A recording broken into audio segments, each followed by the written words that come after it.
बिस्मिल्लाहिर्रहमानिर्रहीम बिस्मिल्लाहिर्रहमानिर्रहीम अस्सलाम वालेकुम स्टूडेंट्स। आज हम करेंगे exercise number 4.6 and question number 8। Question number 8 के बाद कुछ क्वेश्चंस ऐसे हैं जिनमें फ्रैक्शन वाली वैल्यूज़ हैं, लेकिन उनके दरमियान में अब यहाँ पे मल्टीप्लाई और डिवाइड का निशान नहीं है, यहाँ पे बल्कि प्लस या माइनस का निशान है। जब प्लस और माइनस हो तो आपको पता है हमने फिर फ्रैक्शन वाली वैल्यूज़ को एलसीएम लेके सॉल्व करना होता है। अब एलसीएम में हमने छोटी क्लासेस में पढ़ा था कि अगर डिनोमिनेटर की वैल्यू सेम हो तो फिर एलसीएम लेना आसान हो जाता है। तो अलजबरा में भी हम कोशिश करते हैं कि जहाँ तक वैल्यू सेम बन जाए, अगर सेम ना बने तो फिर हम एलसीएम डायरेक्ट लेना पड़ता है। अब यहाँ पे इसको कुछ भी नहीं कर सकते, वन एज इट इज़ लिख देंगे। ये भी वैल्यू ऑलरेडी सिंप्लीफाइड है, इसको कुछ नहीं कर सकते। आगे माइनस डाला, ये वैल्यू भी बिल्कुल सिंपल है, इसको कुछ भी नहीं कर सकते, एज इट इज़ लिख देंगे। अब ये दो वैल्यूज़ हैं, दोनों के दरमियान में माइनस है और दोनों का स्क्वायर बनता है। ये 2x का स्क्वायर बनता है 3y का। ये देखिए हमने यहाँ पे ये स्क्वायर्स बनाए। अब बाकी सब वैल्यूज़ को इनको ऐसे ही लिख दिया, लेकिन ये सॉल्व होगी तो हमने एक दफ़ा इसको प्लस और एक दफ़ा माइनस में कर दिया। उसके बाद आपने देखा ये स्टेप मेरे से रिपीट हो गया, मैंने 2 दफ़ा लिख दिया है। 1/2x minus 3y minus x plus y over 2x plus 3y और 2x माइनस 3y। अब आपने क्या करना है, ये रिपीट हो गया स्टेप, तो चाहें तो आप इस स्टेप को क्रॉस कर दें। यहाँ पे अब देखें ये 2x माइनस 3y इसमें भी आ रहा है और इसमें भी आ रहा है, तो वो हमने एक दफ़ा ही लिखना है। ये कॉमन हो गया ना दोनों में, तो एक दफ़ा ही लिखेंगे। और जो नॉन कॉमन है, ये सिर्फ इसमें आ रहा है, उसको एक दफ़ा लिख लिया, तो ये हमारे पास एलसीएम आ गया। अब आपने ध्यान से देखना है ये जो एलसीएम आया है ये, और ये जो फर्स्ट वैल्यू के डिनोमिनेटर है, इस वैल्यू के डिनोमिनेटर को इस वैल्यू के एलसीएम से काटना है। 2x माइनस 3y और 2x माइनस 3y इमेजिनरी काटना नहीं है, ऐसे करके कटिंग नहीं करनी है। आप जस्ट इमेजिन कि आपने 2x माइनस 3y और 2x माइनस 3y कट हो गया, क्या बच गया 2x प्लस 3y। जो बच गया वो लिखा, और जो नॉमिनेटर में है यहाँ पे 1 था हमने वो लिखा, आगे माइनस का निशान डाला। अभी देखें ये दोनों वैल्यूज इधर एलसीएम में हैं तो दोनों कट गई, तो कुछ भी नहीं बचा। तो जो नॉमिनेटर में जो वैल्यू है हमने वो लिख दी। नेक्स्ट स्टेप में हमने ब्रैकेट्स को ओपन करना है, तो ये बाहर माइनस है तो अंदर निशान यहाँ पे बदल जाएगा, ये माइनस वाई आ जाएगा। अब आपने देखा ये x और x आपस में सॉल्व हो सकते हैं, प्लस माइनस माइनस होता है, साइन बड़ी वैल्यू का आता है। 2x में से x गया तो बाकी x आ गया, प्लस माइनस माइनस होता है, साइन बड़ी वैल्यू का आता है। 3y में से y गया तो 2y आ गया। और यहाँ पे देखें दोनों सिमिलर है। अब हमें यहाँ पे ज़रूरत तो नहीं है ना कि हम लोग इस वैल्यू को ऐसे ही रखें, ये जो डिनोमिनेटर में वैल्यूज है, तो हम क्या करेंगे, इसको क्लोज कर देंगे।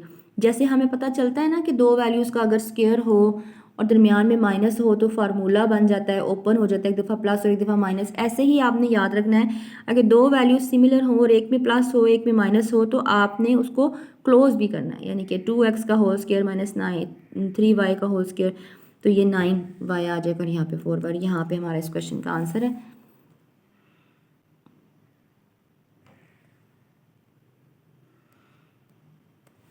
और यहाँ से नेक्स्ट क्वेश्चन पे आ जाए, क्वेश्चन नंबर 9। क्वेश्चन नंबर 9 भी बहुत इजी है।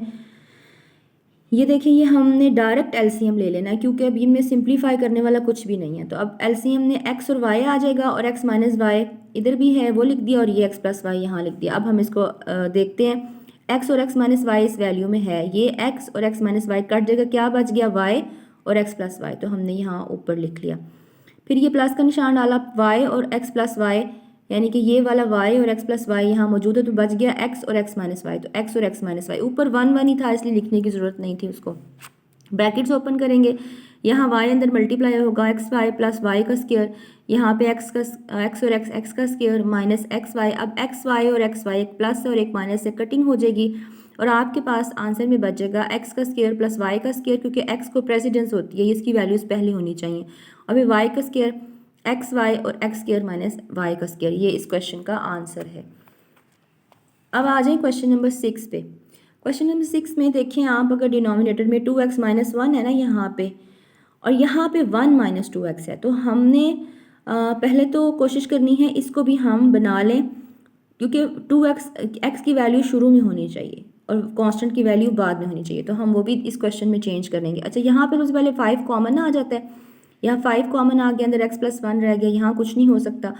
यहाँ पे 2 कॉमन आ जाता है, लेकिन सबसे पहले हमने अरेंज करना है। मैंने आपको भी बोला है ना कि मैथ में x वाली वैल्यूज़ को प्रेफरेंस होती है, तो हमने माइनस 2x प्लस 6 कर दिया। यहाँ पे भी ब्रैकेट में हमने माइनस 2x और प्लस 1 कर दिया, क्योंकि x के साथ माइनस 2x है, x की वाली वैल्यू के साथ माइनस है, और 6 के साथ प्लस है, तो यहाँ पे प्लस, और यहाँ पे भी 1 के साथ प्लस है, जिसके साथ कोई साइन ना हो प्लस होता है, तो हमने ऐसे अरेंज कर दिया। अब इन दोनों वैल्यूज़ को ऐसे लिखते हैं क्योंकि अभी हम इनको सॉल्व नहीं कर रहे। यहाँ पे इन दोनों में से कॉमन क्या आता है 2, और अगर पहली वैल्यू के साथ माइनस हो तो हमें माइनस भी शुरू में कॉमन ले लेना पड़ता है। तो हमने 2 कर दिया और यहाँ पे अंदर आपके पास x आ गया। अब अगर बाहर माइनस आ जाए तो अंदर निशान बदल जाता है, वो -3 आ गया। ठीक हो गया।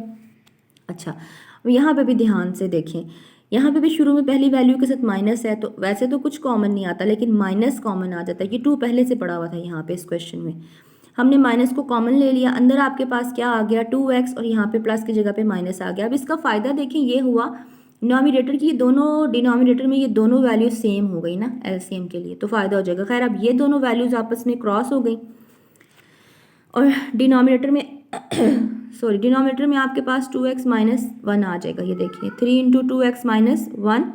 अब हम यहाँ पे क्या करेंगे, ये 3 और 2x माइनस 1 जो है ये आपस में कट जाएंगे और उसके बाद फिर हमारे पास जो ऊपर वाली वैल्यू है यहाँ पे वो आ जाएगी। और यहाँ पे ये देखें, ये 2x माइनस 1 तो कट जाएगा ना इसके साथ, और बच क्या जाएगा, एलसीएम से 3 बच जाएगा, वो हमने ऊपर लिखा, और जो नॉमिनेटर पे पड़ा हुआ है वो हमने लिखा। फिर हमने बच्चों इनको ऐसे 5 को इधर अंदर मल्टीप्लाई किया और 3 को इधर अंदर मल्टीप्लाई किया, ये स्टेप यूँ करके आ गया। उसके बाद फिर हम क्या करेंगे, ये देखो जब हमने मल्टीप्लाई किया इनको तो ये 5 और 3 मिलके 5, 6, 7 और 8 बन जाएगा, और प्लस माइनस माइनस होते हैं, 9 में से 5 गया, बाकी -4 आ गया। यहाँ पे आपके पास आ जाएगा 8x माइनस 4 और नीचे 3 इंटू 2x माइनस 1, तो ये आपके पास 2x, यहाँ पे इन दोनों में से फिर 4 कॉमन आ जाएगा, 2x माइनस 1 अंदर आ गया, यहाँ पे 2x माइनस 1, ये दोनों क्रॉस हो जाएंगे और आपके पास आंसर में आ जाएगा 4/3 इस क्वेश्चन का आंसर।